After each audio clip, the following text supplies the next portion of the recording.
नमस्कार, आवाज ठीक मैं है। आपके साथ किशन प्रताप। आज हमारे साथ भारतीय सेना के पूर्व अधिकारी, देश की रक्षा के क्षेत्र में बेखौफ राय देने वाले मशहूर defence expert major general Bakshi साहब हमारे साथ जुड़िए। सर, हमसे जुड़ने के लिए आपका बहुत बहुत धन्यवाद। कैसे हैं सर आप?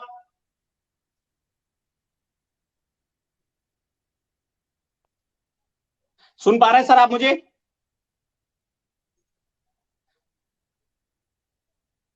सर, आपकी वॉइस नहीं आ रही है सर।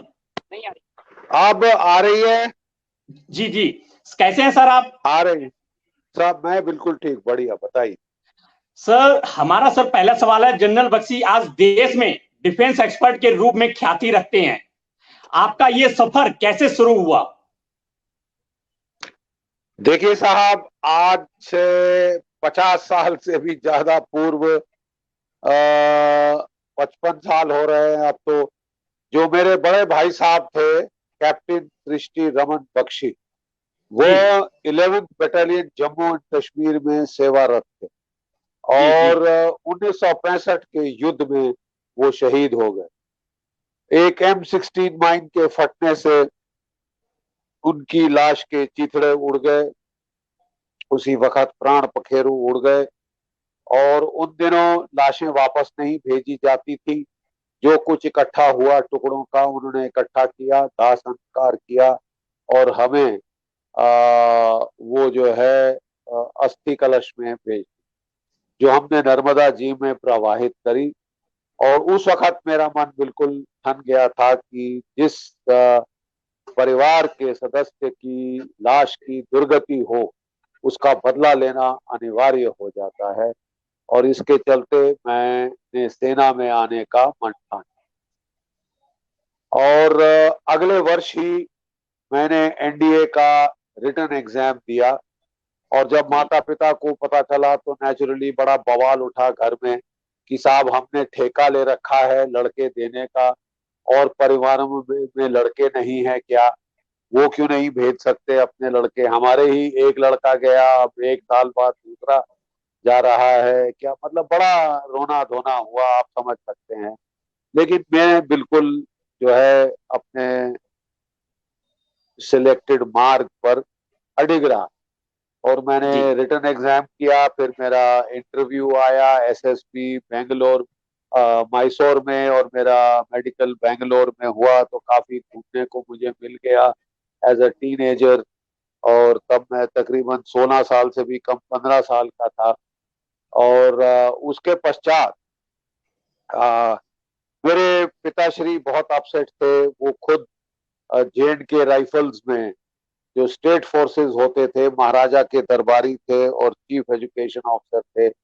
उन्होंने कहा कि मैंने फौज बड़े करीब से देखी है, तुम फौज में फिट नहीं हो पाओगे, क्योंकि तुम बहुत पढ़ने लिखने का शौक है, किताबों में रमे रहते हो, गेम शेम्स का इतना शौक नहीं, इंट्रोवर्ट हो, आउटगोइंग नहीं हो, तो शायद तुम्हारे लिए सेना ठीक नहीं रहेगी, तुम्हें सेलेक्ट नहीं कर। तो मैंने कहा तो फिर आपको क्या भय है, मुझे जाने दीजिए। कहते अच्छा ठीक है, हो आओ।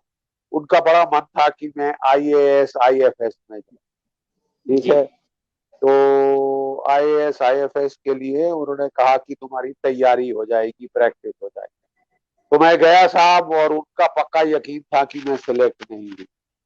जब नतीजे आए साहब, तो सब लोग हैरान रह गए कि ना सिर्फ मैं सिलेक्ट हुआ, लेकिन तमाम ऑल इंडिया मेरिट लिस्ट में मैं नंबर 2 रैंक पे, second in all India merit.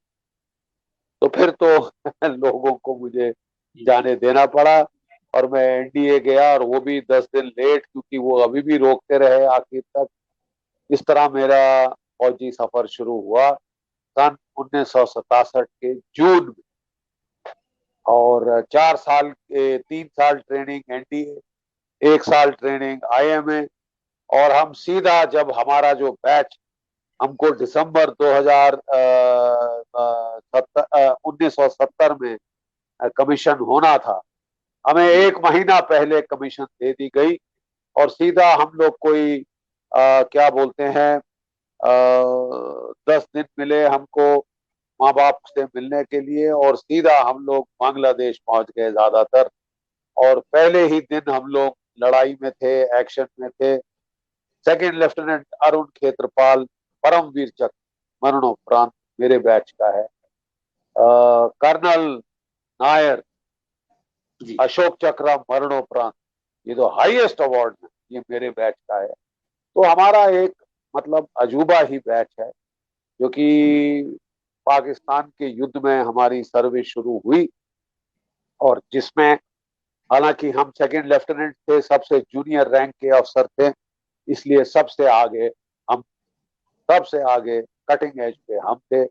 और मेरे बहुत सारे साथी शहीद हुए, कईयों की टांगें गई, कईयों के हाथ गए, बट हमको बहुत गर्व है कि मात्र 14 दिन में हमने पाकिस्तान के 2 टुकड़े किए।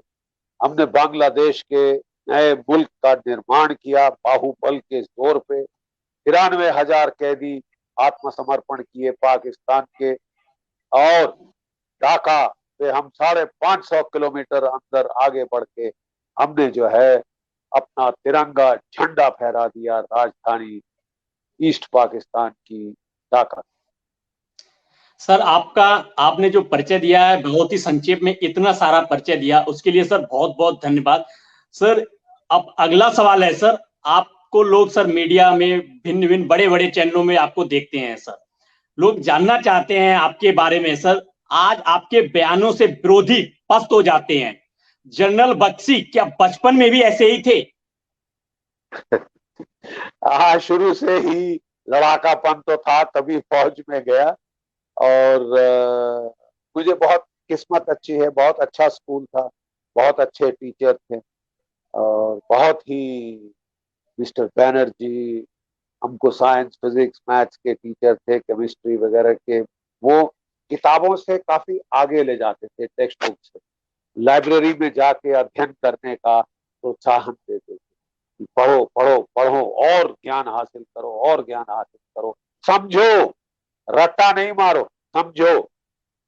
तो वो मेरे को बड़ा काम आया है, वो जो आदत रही, उसके चलते देखिए, मैं तो पहले सेना में गया था कि पढ़ाई शढ़ाई छूट जाएगी, बड़ा अच्छा आनंद आएगा, खेल कूद करेंगे, एडवेंचर करेंगे, पहाड़ चढ़ेंगे, दुश्मन से लड़ेंगे। लेकिन फौज में जाने के बाद आपको हैरानी हुई, मुझे एनडीए में बीएससी करनी पड़ी। फिर जब मैंने स्टाफ कॉलेज किया, मुझे एमएससी करनी पड़ी। फिर जब मैं स्टाफ कॉलेज में इंस्ट्रक्टर गया तो मुझे एमफिल करनी पड़ी। और जब मैं इंस्ट्रक्टर बन के आया नेशनल डिफेंस कॉलेज, जो कि टॉप मोस्ट हमारी इंस्टीट्यूट है, जहां ब्रिगेडियर स्टूडेंट आते हैं और मेजर जनरल पढ़ाते हैं, तो वहां साहब मेरे को पीएचडी करने का सौभाग्य प्राप्त हुआ यूनिवर्सिटी ऑफ मद्रास से। मैंने रिटायरमेंट के ठीक पहले पीएचडी शुरू करी, और रिटायरमेंट के 2 साल बाद कंप्लीट करी। तो सारा जीवन में पढ़ता ही रहा हूँ, अध्ययन करता रहा हूँ, और अब भी मैं वही करता हूँ। बैठे घर में रिसर्च करता हूँ, किताबें लिखता हूँ। 38 किताबें मेरी छप चुकी, 38। बिल्कुल सर, सर इसी और कड़ी में सर अगला सवाल है सर, जीडी बख्शी को कुछ कट्टरपंथी आपकी जो आवाज है कट्टरपंथी राष्ट्रवादी की वजह से हिंदूवादी कहते हैं। आपका जो जो चेहरा कुछ है भी सर, कहें, राष्ट्रवादी का चेहरा, आखिर कौन सी वजह है सर, ये आपको हिंदूवादी क्यों ठहराते हैं? अरे जो कुछ भी ठहराएं साहब, क्या आप इसको डिनाई कर सकते हैं कि 80 से ज्यादा प्रतिशत भारत के लोग हिंदू हैं? तो अब मैं क्या करूं, एक बैज लगाऊं कि साहब I am sorry I am a Hindu, I am sorry I am a Hindu? जैसे जर्मनी में यहूदियों को पीला बैज लगाना पड़ता था कि वो यहूदी है, तो क्या हमको अब इस देश में अब ये पीला बैज लगाना पड़ेगा? तो साहब हमारी संस्कृति तकरीबन हिंदू संस्कृति है, इसमें बहुत सारे मिश्रण हुए हैं। इसमें मुगल आए, मंगोल आए, अफगान आए, ईरानियन आए, तुर्की आए, सब आके यहाँ घुल मिल गए। एक लोग जो नहीं घुले मिले वो थे अंग्रेज, उनको उठा के धक्का मार के बाहर कर दिया। तो हमारी मिली जुली संस्कृति है, लेकिन ये मतलब दिस इज द ट्रूथ, ये फैक्ट है कि सर प्रिडोमिनेंटली ये हिंदू प्रूफ, ये लोग संस्कृति। क्यों प्रूफ करते हैं सर आपको? आखिर क्या वजह क्या है इन लोगों की? देखिए, मेरे को 2 कौड़ी का फर्क नहीं पड़ता, चाहे मुझे कोई गाली दे, चाहे मुझे कोई प्रशंसा दे, चाहे मुझ पर फूल बरसाए या पत्थर मारे, ठीक है। मेरे को अपने काम से मतलब, अपने देश की सेवा से मतलब, अपनी जाति की सेवा मतलब है, और वो मैंने भरपूर करी। सेना सर में आपसे मैं जी 37 वर्ष एज एन ऑफिसर रहा हूँ। हर लड़ाई का मैदान देखा, हर लड़ाई का मैदान। सर्विस जंग में शुरू हुई, 71 की जंग में सर्विस शुरू हुई। पंजाब में कंपनी कमांडर रहा हूँ, कारगिल में बटालियन कमांड की है। जबरदस्त भीषण लड़ाई में मेरे 6 जवान शहीद हुए, 21 घायल हुए। हमको 25 अवार्ड मिले। खुद मुझे विशिष्ट सेवा मेडल मिला। मेरे एक जवान को, हवलदार तिलक राज को, मरणोपरांत वीर चक्र से सम्मानित किया गया। 4 को सेना मेडल मिला। बहुत सारे अन्य अवार्ड मिले, और हमारी पलटन को चीफ की साइटेशन, तो आप अंदाज लगा सकते हैं। उसके बाद बिल्कुल जब मैं ब्रिगेड कमांडर बना, ब्रिगेडियर बना, मैंने किश्तवाड़ में काउंटर टेररिस्ट ऑपरेशन किए। आतंकवाद का सर तोड़ दिया, वहां कमर तोड़ दी आतंकवाद की। और जब मैं वो इलाका छोड़ा, बिल्कुल शांत थी। वहां से उन्होंने हिंदुओं को मारना शुरू किया था, जैसे घाटी में किया, और हिंदुओं का पलायन शुरू हुआ। मैं हाथ धो के उन गैंग्स के, उन ग्रुप्स के पीछे पड़ा जिन्होंने ये नरसंहार हत्या कांड किया था, और जी उनको मैंने खदेड़ खदेड़ कर मार डाला। और इसके पश्चात वहां से जो पलायन शुरू हुआ था वो बंद हुआ। जी सर इसी कड़ी में सर जी। अगला सवाल है सर। सर संक्षेप में जानना चाहूंगा, राष्ट्रवाद और हिंदूवाद में फर्क क्या है आपके हिसाब से? देखिए, मैं ज्यादा जोर देना चाहूंगा राष्ट्रवाद पे। जी राष्ट्रवाद मीन्स हम सब भारतीय हैं। हमको फौज में यही सिखाया गया कि हम सब एक, हम सब भारतीय हैं। जो इस देश की सरजमी में जन्मा है, जिसकी हड्डी मांस मज्जा इस देश की धरती, इस देश की मिट्टी से बनी है, वो भारतीय है। ये हमको अब हमारी भारतीय सेना में सिखाया गया था। इंडिविजुअल तौर पे मेरी पहचान हिंदू है। मेरे माता पिता हिंदू थे, और हिंदू में मेरा जन्म हुआ। इंडियन फिलॉसफी में मेरी बहुत गहन रुचि है। मैंने वेदों का, उपनिषदों का अध्ययन किया है, और मैं समझता हूँ ये बहुत ही हाई फिलॉसफी है। इसका जो सेंट्रल सार है, वासुदेव कुटुंबकम, और ओपन आर्किटेक्चर है। इसमें कोई असली हिंदू धर्म में कोई जो है कट्टरवाद नहीं है। जो इब्राहिमिक रिलीजन हैं उनमें बहुत ज्यादा कट्टरवाद है कि मैं ठीक हूँ, तुम सब गलत हो, तुम सब जहन्नुम में जाके सड़ोगे, जलोगे, मरोगे, मेरा ही एकमात्र रास्ता है, माई वे और द हाईवे। हिंदू धर्म में अगर आप कर्मनिष्ठ हैं तो कर्म योग है, अगर आप इमोशनल हैं तो भक्ति योग है, अगर आप मिस्टिकल हैं तो राज योग है, कुंडलिनी योग है। हर व्यक्ति के लिए अलग अलग मार्ग है, और उसका, वो कहते हैं ना, एकम सद विप्रा बहुधा वदन्ति, वो सत्य एक है। जो विद्वान है उसे अलग अलग नामों से जानते हैं। इससे ज्यादा अच्छी फिलॉसफी, इससे ज्यादा जो है यूनिवर्सल फिलॉसफी मैंने आज तक ना देखी ना सुनी। इसलिए मुझे हिंदू होने का भी गर्व है, मुझे भारतीय होने का सबसे ज्यादा।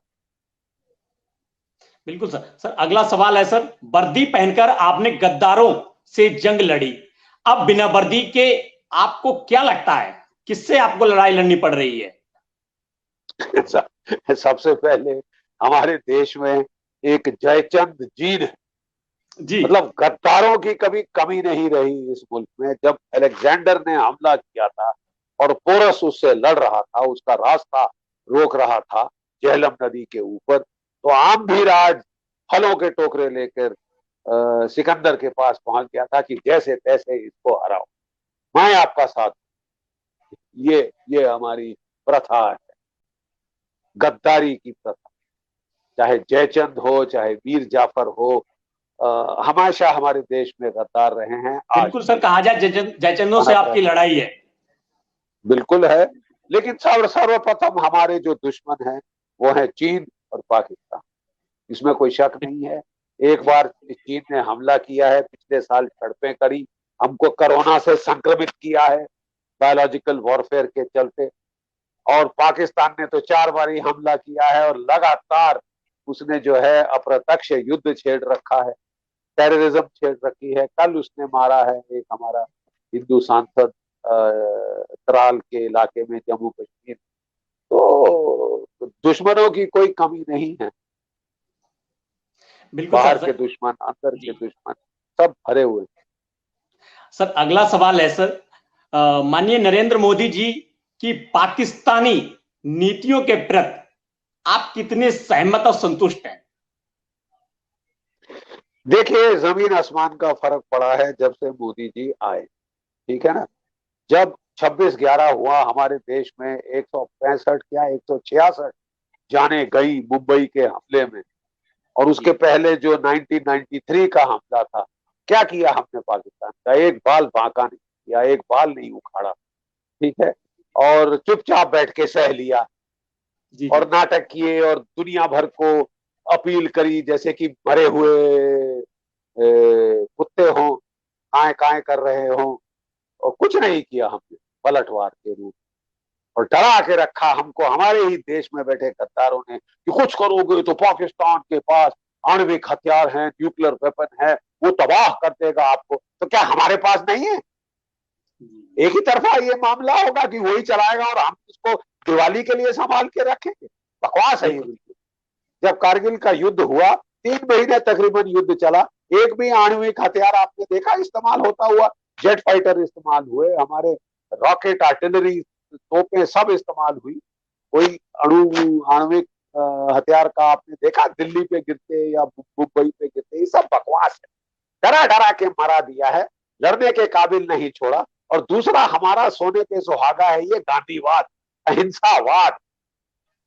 मतलब ये बहुत ही घृणित बात। 800 साल जिस देश पे हमले पे हमले पे हमला हुआ, जिसके मंदिर तोड़े गए, जिस देश में शहर जलाए गए, लूटे गए, औरतों की इज्जत लूटी गई, सामूहिक बलात्कार हुआ, उनको जाके वेश्या बाजारों में बेचा गया, वो देश का फलसफा क्या है कि हम तो अहिंसावादी? तुम कायर हो, कायर। ठीक है, लड़ने की हिम्मत नहीं है तुम्हें, इसलिए नाटक कर रहे हो, फलसफा फिलोसफी झाड़ रहे हो कि हम तो साहब एक गाल पे चांटा मारे दूसरी गाल आगे करते। अरे तुम्हारी बहन बेटी की इज्जत जाए तो तुम क्या दूसरी गाल आगे करो? बिल्कुल सही। बाकी बेटियां भी ला दोगे? कमीने, नीच, चुल्लू भर पानी में डूब मरने वाले लोगों ने इस देश का सत्यानाश किया है। ये संस्कृति जिसमें वेदों के अंदर 10 राजन युद्ध का वर्णन है, 20 राजन युद्ध का वर्णन है, बड़े बड़े युद्धों का वर्णन है, महाभारत युद्ध के ऊपर है, रामायण युद्ध के ऊपर, सारे ग्रंथ आपके इससे भरे हुए। गुरुओं की वाणी सुनो, न डराओ अड़िसाओ, जब जाए लड़ाओ, निश्चय कर मन में जीत करो।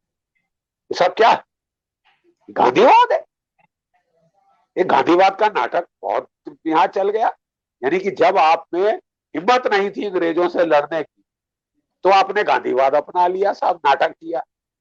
अंग्रेजों बड़े खुश थे अंग्रेज कि हाँ ये तो शांतिपूर्ण रह रहे, हमको क्या चाहिए। उन्होंने खूब प्रेस में, मीडिया में उछाला गांधी गांधी गांधी। ना केवल भारतवर्ष में, अफ्रीका में जहां जहां उनका उपनिवेश था, कॉलोनीज थी, वहां उन्होंने गांधी का नाम फैला दिया कि हमसे लड़ना है, यही एकमात्र तरीका है। हमारी चापलूसी करो, चमचागिरी करो, हाथ जोड़ो, और हमको रुलाओ कि आप खाना नहीं खा रहे हो। भाड़ में जाए, तुम खाना नहीं खा रहे हो। देखिए, गांधीवाद ने हमको आजादी नहीं दिलाई। आजादी दिलाई सुभाष चंद्र बोस और उनकी आजाद हिंद फौज, जिसमें 60,000 की नफरी थी। जापानी फौजों के साथ मिलकर उन्होंने पूर्वी फ्रंट पे हमला किया, 26,000 शहीद हो गए। वो इम्फाल कोहिमा की लड़ाई हार गए, बट आजादी की जंग जीत गए, क्योंकि जो 25 लाख की भारतीय फौज थी और 40 लाख थे गोरे सिपाही द्वितीय महायुद्ध के बाद भारतवर्ष, अंग्रेजों का पूरा विश्वास हट गया। क्योंकि जो लॉयल्टी थी ब्रिटिश सरकार के प्रति, महारानी विक्टोरिया के प्रति और किंग जॉर्ज के प्रति, वो सब तोड़ दी सुभाष चंद्र बोस और आजाद हिंद फौज। जागरूक किया कि तुम भारतीय हो, शर्म करो, अपने देश के लिए लड़ो। और इसके चलते जब अंग्रेजों ने हमारी नाक रगड़नी चाहिए द्वितीय महायुद्ध के बाद कि अब हम जीत गए, हम तब तुम भारतीय काले कुत्तों को तुम्हारी जगह दिखाएंगे, उन्होंने रेड फोर्ट में ट्रायल किया। 3 हमारे अफसर, 9 अफसर ट्रायल पे थे। पहले 3 की जो ट्रायल हुई, सहगल, ढिल्लों, शाहनवाज, एक हिंदू, एक मुस्लिम, एक सिख, ठीक है। और जैसे ही ट्रायल शुरू हुई, पूरे देश में ज्वालामुखी फट गया आक्रोश। कलकत्ता, दिल्ली, लाहौर, मुंबई, कराची, गलियों में रॉयट शुरू हो गए। रॉयट, पुलिस ने फायर किया तो लोग, भीड़ रुकी नहीं, चढ़ती गई, अंग्रेज हिल गए। और असली में वो तब हिले, उस वक्त जो ब्रिटिश कमांडर इन चीफ था, फील्ड मार्शल लॉकिन ने, उसने वॉइसरॉय फील्ड मार्शल वेवल को लिखा कि साहब, अकलमंदी इसमें होगी कि हम तशरीफ का टोकरा लेके भाग निकले जब तक समय है। 40,000 गोरे सिपाही हैं, 25 लाख हिंदुस्तानी सिपाही, जो सेकेंड वर्ल्ड वॉर में जर्मनी, इटली, जापान के बरखिलाफ लड़के जीत चुके, और उनके 25,000 अपने अफसर। 1857 में उनके पास अफसर नहीं थे, केवल सिपाही और नॉन कमीशन एनसीओ थे। अब तो कमीशन ऑफिसर हैं 25,000। अगर इन्होंने विद्रोह किया साहब, तो हमारी तो कीमा बन जाए। इसके पहले कि हम बुरी तरह धराशायी होकर धकेले जाएं, अच्छा है कि हम इज्जत के साथ तशरीफ ले। यही रिपोर्ट वॉइसरॉय वेवल ने लंदन को दी। तो पहले तो लंदन में लोगों ने उनकी हंसाई करी, अरे तुम बुढ़े डर गए हो, तुम्हारी पतलून खिसक रही है। तो एक बड़े कड़े रुख में फील्ड मार्शल वेवल ने राजा को लिखा, अगर आप समझते हैं that I have lost my nerve, ठीक है, तो आपका फर्ज है कि इसी वक्त आप मुझे हटाए इस पोस्ट से। लेकिन आप मेरी advice, you ignore my advice at your own peril, आप मेरी मशवरे को दरकिनार केवल अपने खतरे पर कर सकते। नहीं मेरे पे विश्वास, हटा दी, ले आइए कोई और। लेकिन मैं बकवास नहीं कर रहा हूं। और साहब हुआ क्या कि फरवरी 1946 में आप जानते हैं क्या हुआ? ये इतिहास ही छुपा दिया गया, दबा दिया गया गांधीवाद और नेहरूवाद और वंशवाद को बढ़ावा देना, ठीक है साहब। और ये जो दबा इसलिए दिया गया कि 18 फरवरी 1946 रॉयल इंडियन नेवी विद्रोह हुआ। 80 में से 79 जहाजों पे, 79 जहाजों पे विद्रोह। उन्होंने वो जो यूनियन जैक उतारा, तिरंगा झंडा चढ़ाया, अंग्रेज अफसरों को पानी में फेंका, अपनी तोपें दुश्मन के जो ब्रिटिश अफसरों के अफसर मैस की तरफ करती मुंबई। और मुंबई की गलियों में जय हिंद के नारे, नेताजी की तस्वीरें लेके वो प्रदर्शन करते हुए। उसी दिन अंग्रेज सरकार की तो पतलून खिसक गई। लंदन में लॉर्ड पैथिक लॉरेंस को बाई एयर भेजा कि साहब बातचीत शुरू करो आजादी। भारत की सबसे बड़ी त्रासदी ये है, भारत की सबसे बड़ी त्रासदी ये है कि आजादी मिली सुभाष चंद्र बोस और आजाद हिंद फौज की वजह से, लेकिन बड़ी चतुराई से अंग्रेजों ने शासन सौंपा नेहरू जैसे चाटुकारों, कोलैबोरेटर। तो चंद लोग सर ये गांधीवाद को ये बढ़ावा क्यों दे रहे हैं आखिर? ये क्योंकि गांधीवाद के नाम से उन्होंने अंग्रेजों से सत्ता हासिल करी, सत्ता दिलवाई नेताजी सुभाष चंद्र बोस ने और आजाद हिंद फौज। आजाद हिंद फौज को दरकिनार कर दिया गया, भारत की फौज में वापस नहीं लिया गया, उनकी पेंशन रोक दी गई, भूखों मरने सड़कों पे छोड़ दिया गया, ठीक है। ये है वो आपके देन नेहरू साहब।